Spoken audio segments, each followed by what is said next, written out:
Mao kini ang paagi aron makasulod sa gingharian sa Dios.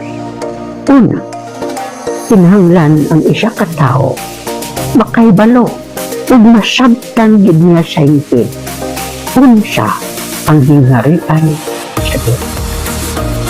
Ikaduha, kung aduna na kahibalo ug pagsabot ang tao may tungod sa gingharian sa Dios, makabaton siya sa tinuod na pagtuo.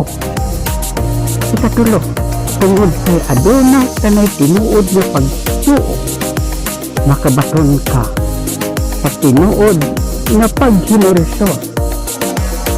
Ikaapat, tungod kay aduna kanay tinuod na paghinulsol o pagtuo, magakunsad kanimo ang balaang espiritu.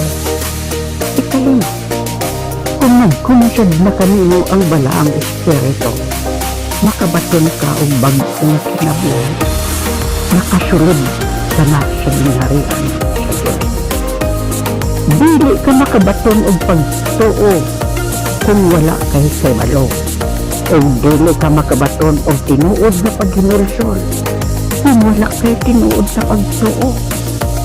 Kay ang tinuod na pagtuo maghatod kanimo sa tinuod na paghinulsol.